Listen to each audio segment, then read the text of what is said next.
Good evening, ladies and gentlemen, and welcome to Hedi TV's foreign language news broadcast. My name is Adam Breuer, and first for the news in English. The opposition parties called for further protests, a new regime change, and the construction of a new republic, and trade unions announced further demonstrations at Saturday's anti-government demonstrations in Budapest. The president of the Hungarian Trade Union Federation announced a national demonstration for the 19th of January. László Kordas said that they would send Viktor Orbán a list of their claims on Tuesday and give the government 5 days to set up a negotiating committee. If this is not the case, a nationwide warning strike will begin. Roads and bridges will be closed by protesters, he added. Csaba Molnár, executive vice president of the Democratic Coalition, stressed that the protesters would not retreat even if Viktor Orbán withdrew and reversed the amendment to the labor code, because they do not protest against certain laws but against the entire system. Now, according to Fidesz, the opposition action in Brussels is part of George Soros's EP election campaign. Balázs Hídvégi, director of communications of the government party, said that the cat is out of the bag. The Hungarian opposition protested together with Judith Sargentini, one of the most important people of Soros, on Tuesday afternoon in Brussels. This is further proof that the opposition action is actually part of Soros's European Parliament campaign, which also uses Soros's people, he said. He highlighted that Soros dictates the pace, moves everything to attack our country, and has already ordered Sargentini to attack Hungary with the Hungarian opposition in Brussels. The politician thinks they are attacking us because Hungarians have said no to immigration, and our country is in the way of the Soros plan. That's why aggressive demonstrations are being organized in Budapest and Brussels, he said. All healthcare professionals will benefit from wage increases, said the state secretary responsible for healthcare at the Hungarian Ministry of Human Resources. Ildikó Horváth said that the wages of healthcare employees would increase by 150% by 2020 over a 7-year period compared to the 2016 wages. She highlighted the wage increase would be 72% compared to 2018. She added that the process of determining exactly what percentage the individual salary categories of specialists will receive is still ongoing. The state secretary said about the electronic prescriptions introduced in 2018 that about 178 million prescriptions were issued last year, which means an average of 800,000 e-prescriptions a day, showing that this is a safe and well-functioning system. According to British Prime Minister Theresa May, the opponents of the agreement on the conditions for the termination of the British EU membership should propose other solutions if they don't want to accept the current agreement. The British Prime Minister has stated that none of the critics of the Brexit agreement have come up with alternative suggestions so far. She confirmed that the lower house vote postponed from December will be held in mid-January. Theresa May emphasized that if the representatives of the lower house reject the agreement with the European Union, no one can say what would happen from then onwards. The country would find itself in uncharted territories. Ukrainian President Petro Poroshenko called on all other local Orthodox churches in the world to recognize the independent Ukrainian Orthodox Church in Kiev following the liturgical presentation of the Tomos brought home from Istanbul, which declares the independence of the Ukrainian Church. The document recognizing the independence of the Church was handed over on Sunday by Patriarch Bartholomew I of Constantinople to the leader of the newly unified Ukrainian Orthodox Church, the Metropolitan Epiphany. The Christmas liturgy on Monday, where the Tomos was presented, was celebrated by the Metropolitan Epiphany in St. Sophia's Cathedral in Kiev. Petro Poroshenko, along with government members and parliamentarians, were present at the ceremony, and members of the church could follow the event on the square on large screens in front of the cathedral. Moshe Arens, the former Israeli Defense and Foreign Minister of Israel, has passed away at the age of 93. He will be remembered for his special contributions to the strength and security of Israel and his tireless work for the Jewish people, wrote Emmanuel Nachshon, a spokesman on Twitter. Arens was born on December 27, 1925, in Kaunas in Lithuania, then belonging to the Soviet Union. With his family, he moved to the United States in 1939, where he served in the U.S. Army during the Second World War. Arens lived in Israel for the most part since 1948 and was the Minister of Defense of the country between 1983 and 1984 and between 1990 and 1992. As a member of the right-wing Likud party, he held the post of Foreign Minister between 1988 and 1990. In 1999, he was appointed Minister of Defense for the third time before retiring from politics. Arens was a mentor of the Israeli Prime Minister Benjamin Netanyahu. Netanyahu said that he loved him as if he was his father. We will remember the enormous contribution of Moshe Arens to the success of his people, added Netanyahu. Now, 69 years after joining, Israel is going to leave the United Nations Cultural and Scientific Organization, the UNESCO, since it for years has been the main venue for one-sided anti-Israeli fights. The Jewish state itself has already indicated its intention to leave the organization, which became official on January 1st, 2019. The United States also terminated its membership in UNESCO. UNESCO is an organization that continually overwrites history and, among other things, considers the connection between the Jewish people and Jerusalem to be non-existent. The organization is being corrupted and manipulated by Israel's enemies and uses the only existing Jewish state as a scapegoat. We will not be a member of an organization that deliberately works against us, said Dani Danon, Israel's permanent representative to the United Nations.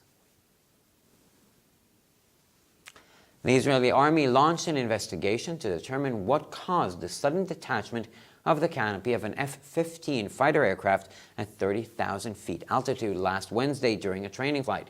The Israeli Defense Forces officers praised the airplane pilot and navigator for remaining calm after their aircraft's canopy suddenly flew off and they were exposed to a combination of cold air, strong winds, and deafening noise. After a moment of panic, the pilots contacted the nearest control tower, informing them of the situation. The army made an edited version of the Hebrew copy voice recording public. The Israeli Air Force commander ordered the immediate halt of all training flights of the F-15 fighter fleet until the cause of the accident was determined. And finally, for the weather, on Saturday, light snowfall expected in most parts of Hungary. During the day, however, we can expect fewer snowstorms. The western winds will be strong at times. The temperatures will be between -3 and +5 degrees. On Sunday, some sporadic precipitation is expected in the east and northeast. Even snow and sleet can occur at some places in the morning. The southwestern winds will become stronger, with temperatures rising to between 0 and 7 degrees in the afternoon. For further news, please visit our websites at hetitv.com or breuerpress.com. Thank you so much for your attention. We now turn to Peter with the news in German.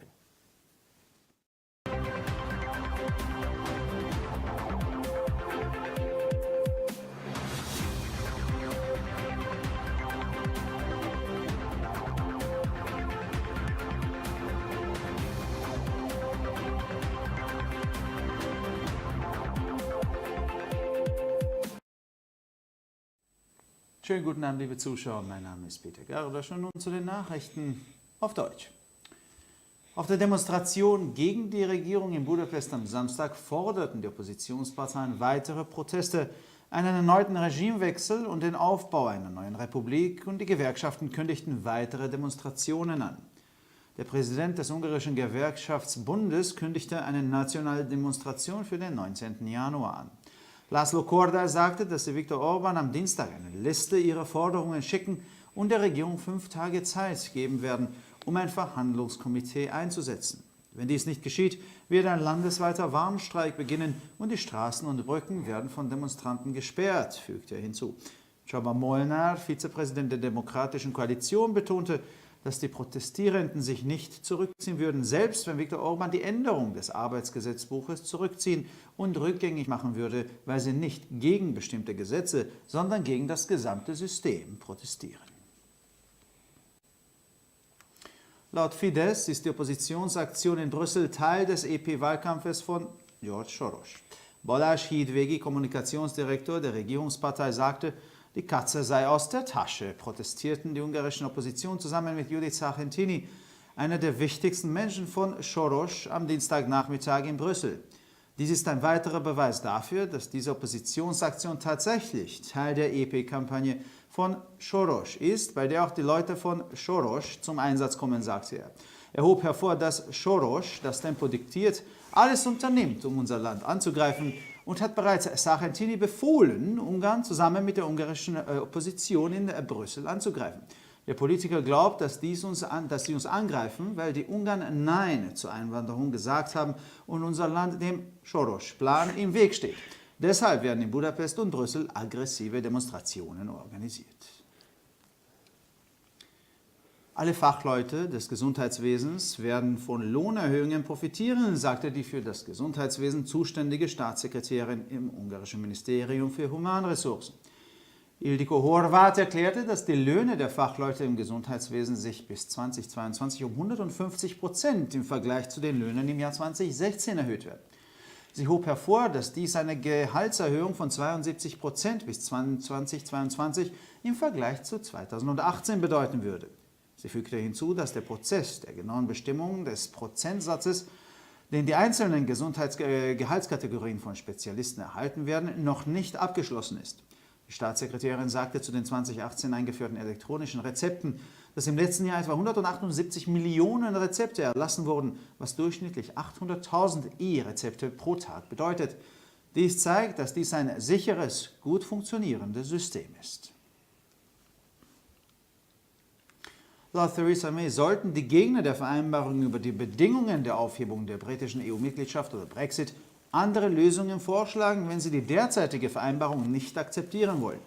Die britische Premierministerin hat erklärt, dass bisher keiner der Kritiker des Brexit-Abkommens alternative Vorschläge gemacht hat. Sie bestätigte, dass die vom Dezember vertragte Abstimmung im Unterhaus Mitte Januar stattfinden wird. Theresa May betonte, dass niemand sagen kann, was geschehen würde, wenn die Vertreter des Unterhauses das Abkommen mit der Europäischen Union ablehnen.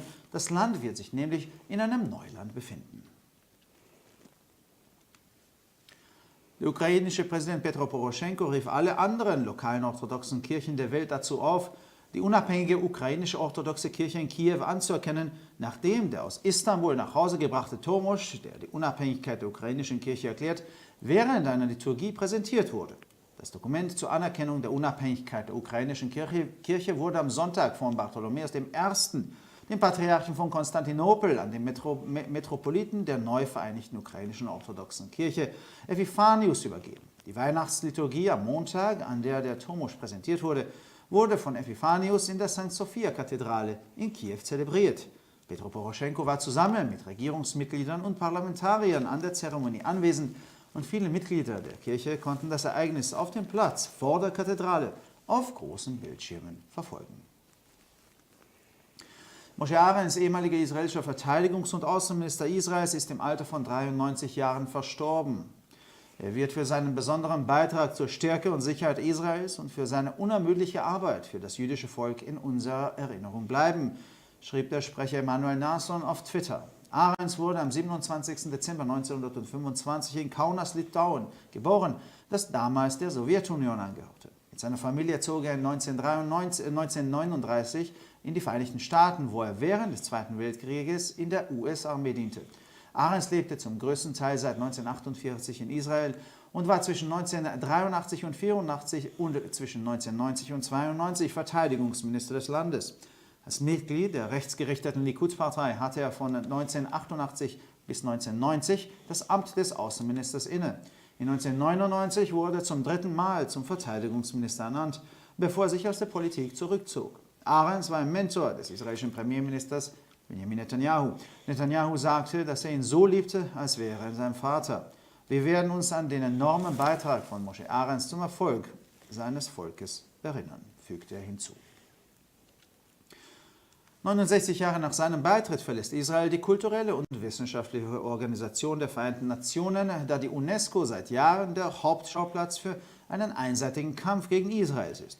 Der jüdische Staat hatte bereits seine Absicht bekundet, die Organisation zu verlassen, und diese Absicht wurde am 1. Januar 2019 offiziell auch angekündigt. Die Vereinigten Staaten kündigten auch ihre Mitgliedschaft in der UNESCO. Die UNESCO ist eine Organisation, die die Geschichte ständig überschreibt und unter anderem die Verbindung zwischen dem jüdischen Volk und Jerusalem als Nicht-Existenz ansieht. Die Organisation wird von den Feinden Israels korrumpiert und manipuliert und benutzt den einzigen jüdischen Staat als Sündenbock. Wir werden kein Mitglied einer Organisation sein, die absichtlich gegen uns arbeitet, sagte Danny Danon, ständiger Vertreter Israels bei den Vereinten Nationen. Die israelische Armee leitete eine Untersuchung ein, um zu ermitteln, warum am vergangenen Mittwoch während eines Trainingsflugs auf 30.000 Fuß Höhe plötzlich die Überdachung eines F-15-Kampfflugzeuges weggeflogen ist. Die Offiziere der israelischen Streitkräfte lobten den Piloten und den Navigator dafür, dass sie ruhig geblieben sind, nachdem das Flugzeugdach plötzlich abgeflogen war und sie einer Kombination aus kalter Luft, starkem Wind und ohrenbetäubendem Lärm ausgesetzt waren. Nach einem Moment der Panik kontaktierten die Piloten den nächstgelegenen Kontrollturm und informierten ihn über die Situation. Die Armee hatte eine bearbeitete Version der hebräischen Cockpit-Stimmenaufzeichnung veröffentlicht. Der Befehlshaber der israelischen Luftstreitkräfte ordnete den sofortigen Stopp der Trainingsflüge der F-15-Jagdflotte an, bis die Ursache des Unfalls ermittelt wurde. Und schließlich zum Wetter. Am Samstag ist in den meisten Teilen des Landes leichter Schneefall zu erwarten. Während des Tages wird es immer weniger Schneestürme geben. Der Westwind wird zeitweise sogar stark und zunehmend. Die Temperatur wird zwischen -3 und +5 Grad liegen. Am Sonntag ist mit vereinzelten Niederschlägen zu rechnen. Im Osten und Nordosten könnten morgens an einigen Stellen sogar Schnee und Schneeregen auftreten. Der Südwestwind wird stärker und am Nachmittag steigt die Temperatur auf bis zu 7 Grad. Für weitere Nachrichten besichtigen Sie bitte unsere Webseiten www.htv.com sowie www.breuerpresse.com. Ich bedanke mich für die Aufmerksamkeit und nun zu den Nachrichten auf Französisch von Adam.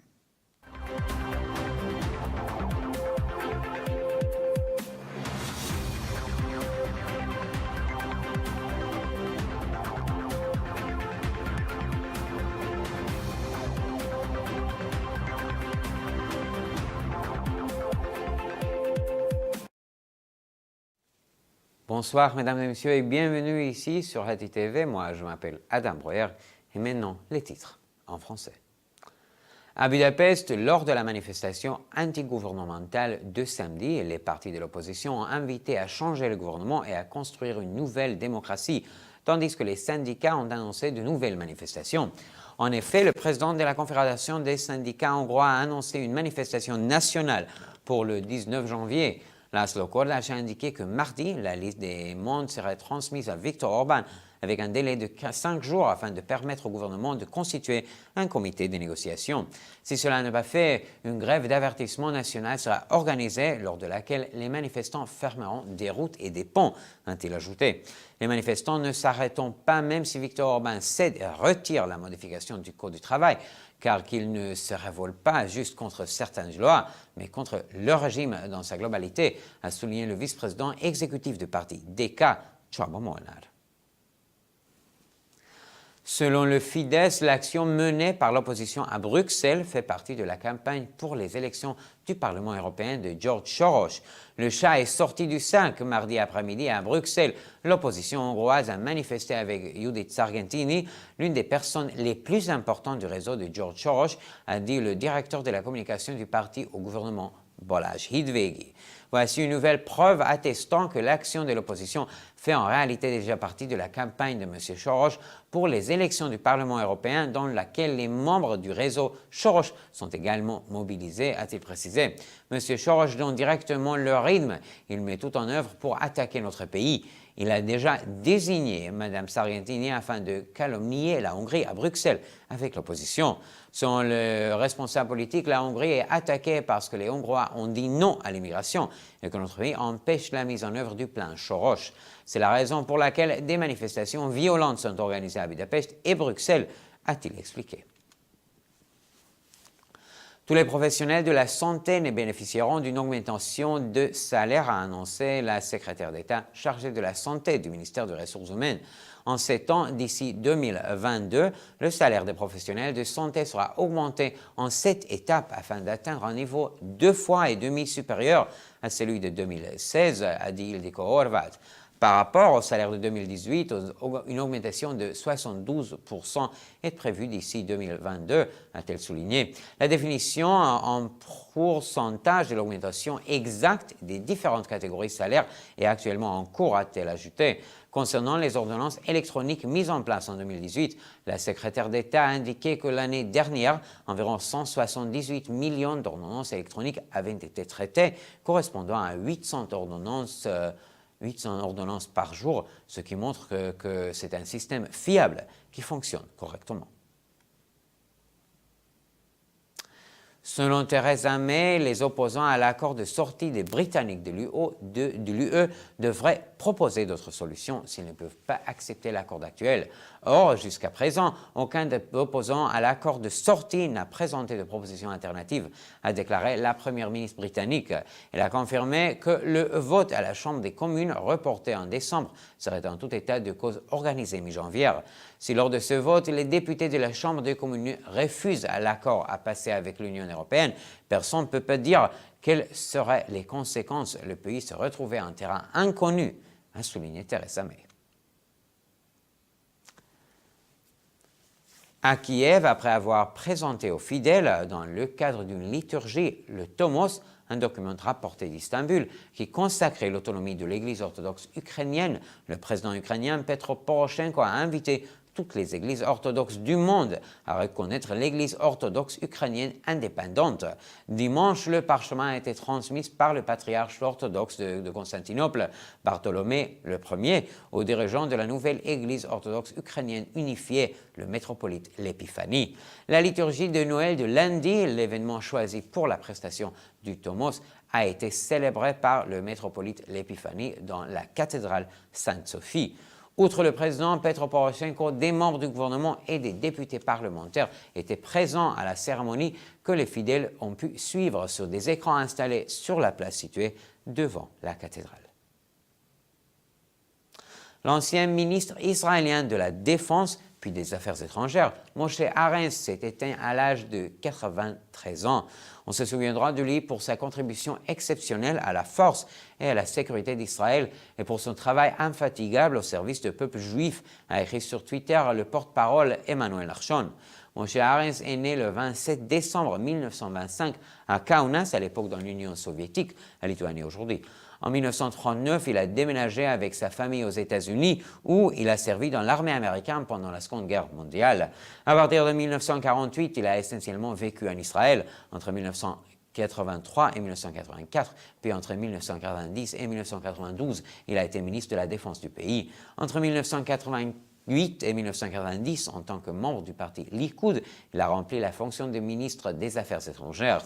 En 1999, pour la troisième fois, il a été nommé ministre de la Défense, puis il s'est retiré de la politique. Moshe Arens avait des relations privilégiées avec le Premier ministre Benjamin Netanyahu. M. Netanyahu a confié qu'il l'aimait comme son père.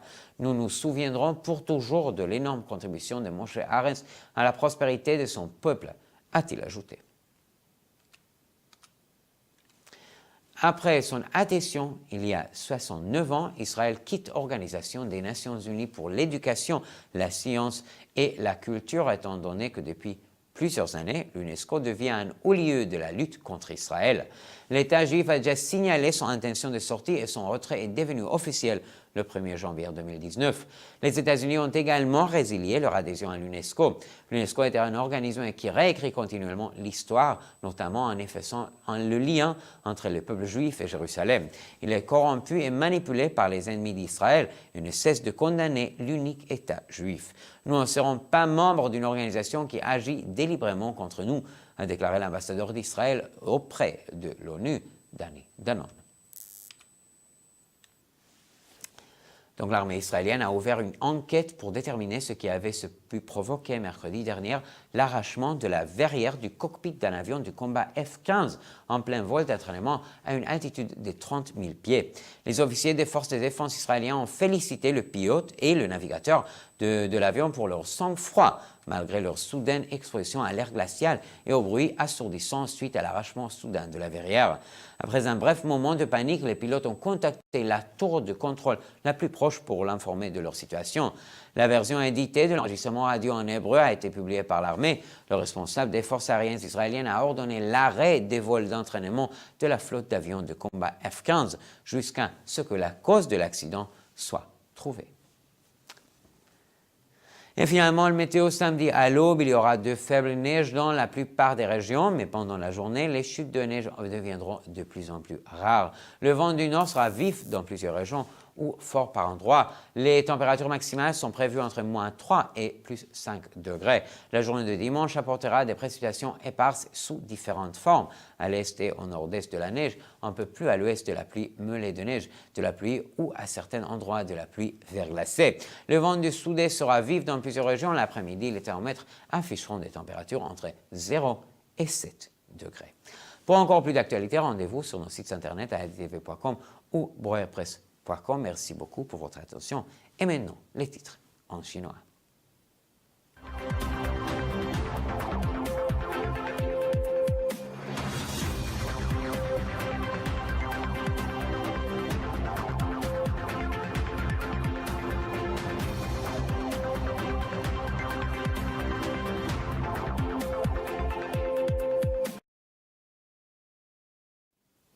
先生们、女士们，大家好，我是艾登。以下是本周中文要闻。反对党呼吁通过进一步抗议最近新的政权更迭和建立一个新的共和国。共和宣布，在布达佩斯周六的反政府示威中将举行进一步的示威活动。匈牙利工会联盟主席宣布，将于1月19日举行全国大游行。拉斯洛·戈尔达什表示，他们将在周二向总理奥尔班提交声明，留给政府5天时间成立一个谈判委员会。他还表示，如果他们没有如愿以偿，就将启动全国范围的警告性罢工，抗议者将关闭大路和桥梁。民主联盟执行副主席乔瓦莫纳强调，即使奥尔班辞会并撤销劳工法修正案，抗议者也不会让步，因为他们抗议的不是某些法律，而是整个体系。亲民盟称，反对派在布鲁塞尔的行动是 George Soros 欧洲议会选举活动的组成部分。政府方联络主任 Balázs Hidvégi 表示，情况已愈改弥彰。匈牙利反对党周二下午在布鲁塞尔与索罗斯阵营最重要人物之一 Judith Sargentini 一起参加抗议。他说，这进一步证明反对派的行动实际上是索罗斯欧洲议会选举活动的组成部分。这个运动用的也是索罗斯的人。他强调，是索罗斯在控制节奏，他调动一切力量攻击我们的国家，并以命令萨尔根蒂尼与布鲁塞尔的匈牙利反对派一起攻击匈牙利。他认为，因为匈牙利人对移民说不，而我们的国家拽了索罗斯计划，所以他们才攻击我们。他表示，这就是他们在布达佩斯和布鲁塞尔组织激进社会活动的原因所在。匈牙利人力资源部负责医疗卫生国务秘书表示，所有医疗卫生专业人员都将从工资上涨中受益。Ildikó Horváth表示，与2016年相比，到2022年，医疗工作者的工资今年内将增长150%。他强调，与2018年相比，2022年的工资将增长72%。他补充说，决定各类专业人员薪资增幅比例的程序仍在进行中。在谈到2018年推出的电子处方系统时，国务秘书表示，去年公开出约1.78亿张电子处方，这意味着平均每台开出80万张电子处方，说明电子处方系统安全且运行良好。特蕾莎梅表示，反对英国脱欧条件协议的人士，如果不想接受当前的协议，就应该提出其他解决方案。英国首相表示，目前对英国脱欧协议持批评态度的人，并没有提出替代方案。他正式推出的12月下议院投票将在1月中旬举行。特蕾莎梅强调，如果下议院代表拒绝与欧盟达成协议，没人能说出从哪时起会发生什么，英国将陷入未知领域。乌克兰总统波罗申科呼吁世界各地其他东正教会承认基辅的乌克兰独立东正教会。此前，在宗教与领多莫斯从伊斯坦布尔发回乌克兰的仪式上，乌克兰教会宣布独立。东正教会君士坦丁堡普世牧首巴尔多罗茂一世周日将承认乌克兰教会独立的文件移交给新统一的乌克兰东正教会的主教埃皮凡尼。周一在基辅上索菲亚的教堂举行的圣诞礼拜仪式上，展出了多莫斯的主教埃皮凡尼主持庆典。波罗申科以及政府成员和议员出席了仪式。教会信徒可在教堂前的大屏幕上观看广场上的活动。以色列前国防和外交部长摩西·阿伦斯去世，享年93岁。他的发言人马努埃拉松在推特上写道：“人们将记住他对以色列的强大和安全的特殊贡献，以及他为犹太人民所做的不懈努力。”阿隆斯1925年12月27日出生于立陶宛的考纳斯，这里当时属于苏联。1939年，他随家人移居美国。二战期间，他在美国陆军服役。自1948年起，阿隆斯大部分时间都居住在以色列。1983到1984年和1990到1992年，他两度出任以色列国防部长。作为由利库德集团的成员，他在1988到1990年间出任外交部长。1999年在突出政党之前，他第3次被任命为国防部长。阿隆斯是以色列总理内塔尼亚胡的导师。内塔尼亚胡表示，自己爱像父亲一样热爱着他。他说：“我们将记住阿隆斯为以色列人民的成功所做出的巨大贡献。”在加入联合国教科文组织69年后，以色列新将退出，原因是多年来联合国教科文组织一直是片面反以色列斗争的主要场所。这个犹太国家已经表示有意离开该组织，2019年1月1日正式生效。美国也已终止其联合国教科文组织成员身份。联合国教科文组织是一个不断改写历史的组织。他认为犹太人和耶路撒冷之间的联系是不存在的。该组织正在被以色列的敌人孵化和操纵，并将唯一存在的犹太国家作为替罪羊。以色列常驻联合国代表丹尼·达农表示：“我们不会成为一个蓄意我们作对的组织的成员。”上周三，一架 F-15战斗机在3万英尺高空进行训练飞行时，舱盖突然脱落。为查明原因，以色列军方已对此展开调查。以色列国防军官员证实着驾飞机的飞行员和领航员在飞机舱盖突然脱落后保持冷静。当时，他们暴露在冷空气、前方和Január 的噪音中。经过几阵广航后，飞行员联系到最近的控制塔，并报告了情况。军方公开了驾驶从希伯来语录音的编辑本本。以色列空军司令下令立即停止 F-15战斗机的训练飞行，直至查出事故原因。那于周六，全国大部地区将有小雪，白天暴风雪将减弱，西风时有下降，气温将在零下3度到5度之间。周日将有零星降雨，周日早上东部和东北部某些地区也会有雪和雨夹雪。西南风将下降，午后气温将上升到0到7度。更多的新闻请关注我们的网站 HeadTV.com 还是 BroyerPress.com。非常感谢和祝你们周末好。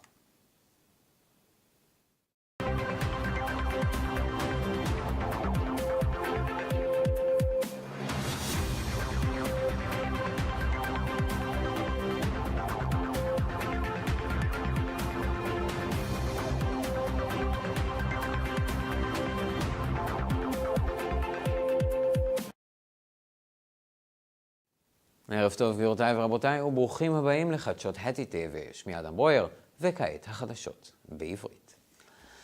מפלגות האופוזיציה קראו להפגנות נוספות לשינוי המשטר ולבנייה של רפובליקה חדשה. האיגודים המקצועיים הכריזו על הפגנות נוספות בהפגנות יום שבת נגד השלטון בבודפשט. נשיא איגוד הסחר ההונגרי הכריז על הפגנה ארצית ב-19 בינואר. לאסלו קודש אמר כי הם ישלחו לוויקטור אורבן רשימה של טענות ביום שלישי ויתנו לממשלה 5 ימים להקים ועדת משא ומתן. במידה וזה לא יקרה, תתחיל שביתה ארצית, כבישים וגשרים ייסגרו על ידי המפגינים. צ'אבה מולנר, סגן נשיא הקואליציה הדמוקרטית, הדגיש כי המפגינים לא ייסוגו גם אם ויקטור אורבן ייסוג ויתקן את חוק העבודה, משום שהם אינם מפגינים נגד חוקים מסוימים, אלא נגד המערכת כולה. לדברי פידס, הפעולה של האופוזיציה בבריסל לחלק ממסע הבחירות של ג'ורג' שורש לפרלמנט האירופי. בלאז' הידוויגי, מנהל התקשורת של מפלגת השלטון, אמר כי הכל פתוח עכשיו. האופוזיציה ההונגרית מחתה יחד עם יהודית סרגנטיני, אחת האנשים החשובות ביותר של שורש ביום שלישי אחר הצהריים בבריסל. זוהי הוכחה נוספת לכך שפעולה זו של האופוזיציה היא למעשה חלק מהקמפיין של שורש לפרלמנט, שם מופיעים גם אנשיו של שורש. הוא הדגיש ששורש מכתיב את הקצב, מעביר הכל כדי לתקוף את המדינה שלנו, וכבר הורה לסרגנטיני לתקוף את הונגריה עם האופוזיציה ההונגרית בבריסל. הפוליטיקאי מאמין שהם תוקפים אותנו כי ההונגרים אמרו לא להגירה בדרכו של שורש. זו הסיבה שההפגנות התוקפניות מאורגנות גם בבודפשט וגם בבריסל. כל עובדי מערכת הבריאות ייהנו מעליית שכר, אמרה מזכירת המדינה האחראית על בריאות במשרד למשאבי אנוש. אילדי קורלבט אמרה כי השכר של עובדי הבריאות יגדל ב-150% עד 2022, בשבע השנים הבאות, יחסית לשכר ב-2016. היא הדגישה כי העלייה בשכר תהיה 72% עד 22 יחסית לעכשיו. היא הוסיפה כי תהליך קביעת אחוזי קטגוריות השכר של מומחים עדיין מתמשך. מזכירת המדינה אמרה על המרשמים האלקטרונים שהוצגו ב-2018 כי בערך 178 מיליון מרשמים הונפקו בשנה שעברה, כלומר ממוצע של 800,000 אלקטרונים ביום, ומכך ברור כי מדובר במערכת בטוחה שמתפקדת היטב. לדברי תרזה מיי, המתנגדים להסכם התנאים לסיום החברות באיחוד האירופי צריכים להציע פתרונות אחרים אם הם לא רוצים לקבל את ההסכם הנוכחי. ראש ממשלת בריטניה הצהירה כי אף אחד ממבקרי ההסכם לא העלה הצעות חלופיות עד כה. היא אישרה כי ההצבעה בבית התחתון שנדחתה מדצמבר תארך באמצע ינואר. היא הדגישה כי אם נציגי הבית התחתון ידחו את ההסכם עם האיחוד, אף אחד לא יוכל לומר מה יקרה מאז ומאילך, הרי המדינה תמצא את עצמה בשטח לא נודע. נשיא אוקראינה פטרו פורושנקו קרא לכל הכנסיות האורתודוקסיות בעולם להכיר בכנסייה האורתודוקסית העצמאית בקייב, בעקבות הצגה הליטורגית של התומוס שהובא מאיסטנבול, אשר הכריז על עצמאותה של הכנסייה האוקראינית. המסמך המכיר בעצמאות זו נמסר ביום ראשון על ידי הפטריארך ברטולומיאו הראשון של קונסטנטינופול למנהיג הכנסייה המאוחדת האוקראינית החדשה, המטרופוליטן אפיפני. הליטורגיה של חג המולד ביום שני, שבו הוצג התומוס, נחגג על ידי האפיפני בקתדרלת סנט סופיה בקייב. פטרו פורושנקו, יחד עם חברי הממשלה וחברי הפרלמנט, נכחו בטקס. חברי הכנסייה יכלו לעקוב אחרי האירוע בכיכר על מסכים גדולים מול הקתדרלה. משה ארנס, לשעבר שר הביטחון ושר החוץ של ישראל, נפטר בגיל 93. הוא ייזכר בזכות תרומתו המיוחדת לחוזקה וביטחונה של מדינת ישראל ולעבודתו הבלתי נלאית למען העם היהודי, כתב עמנואל לחשון בטוויטר. ארנס נולד ב-27 בדצמבר 1925 בקובנה שבליטא, בזמנו בחלק מברית המועצות. הוא עבר לארצות הברית ב-1939, שם שירת בצבא האמריקני במהלך מלחמת העולם השנייה. ארנס חי בישראל רוב הזמן מאז 1948, והיה שר הביטחון בין 1983 ו-84 ו-1990 ו-92. כחבר מפלגת הליכוד הוא כיהן בתפקיד שר החוץ בין 88 ל-1990. ב-1999 הוא מונה לשר ביטחון בפעם השלישית לפני פרישתו מהפוליטיקה. הוא היה מנטור של ראש ממשלת ישראל בנימין נתניהו, שאמר שהוא אוהב אותו כאילו היה אביו. נזכור את תרומתו העצומה של משה ארנס להצלחת עמו, הוסיף נתניהו. 69 שנים לאחר הצטרפותה, ישראל עוזבת את הארגון התרבותי והמדעי של האו"ם, שכן אונסקו משמש מזה שנים מקום מרכזי למאבק חד צדדי נגד ישראל. המדינה היהודית כבר ציינה את כוונתה לעזוב את הארגון באופן רשמי ב1 בינואר 2019. ארצות הברית גם היא סיימה את חברותה באונסקו, שהוא ארגון הממשיך לשכתב את ההיסטוריה, בין היתר את הקשר בין העם היהודי לירושלים, שלפי דעתו אינו קיים. הארגון מושחת ומונהג על ידי אויבי ישראל, שמשתמש במדינה היהודית היחידה כשעירה לעזאזל. לא נהיה חברים בארגון הפועל בכוונה נגדנו, אמר דני דנון, שגריר ישראל באו"ם. צה"ל פתח בחקירה כדי לקבוע מה גרם להתנתקות פתאומית של גג מטוס קרב F-15 ב-30,000 רגל ביום רביעי האחרון במהלך טיסת אימון. קציני צה"ל שיבחו את טייס ונווט המטוס ששמרו על קור רוחם אחרי שגג המטוס שלהם פתאום עף והם נחשפו לשילוב של אוויר קר רוח חזקה ורעש מחריש אוזניים. לאחר רגע של בהלה פנו הטייסים אל מגדל הפיקוח הקרוב ביותר ודיווחו על המצב. הצבא שחרר גרסה מהשיחה בתא הטייס. מפקד חיל האוויר הישראלי הורה להפסיק את טיסות האימון של צי מטוסי ה-F-15 עד שתתברר סיבת התאונה. ולמזג האוויר ביום שבת, שלג קל צפוי ברוב חלקי הונגריה. במהלך היום עם זאת יהיו פחות סופות שלגים, הרוח המערבית חזויה להתחזק. הטמפרטורות חזויות להיות בין -3 ל+5 מעלות. ביום ראשון צפויים משקעים ספורדיים. במזרח ובצפון מזרח שלג עלול לרדת בבוקר. הרוח הדרום מערבית תהפוך חזקה יותר עם טמפרטורות בין 0 ל-7 מעלות אחר הצהריים. לחדשות נוספות, אנא בקרו באתרי האינטרנט שלנו ב-hetitv.com או בברוירפרס.com. תודה רבה שהייתם איתנו ושיהיה לכם שבת שלום.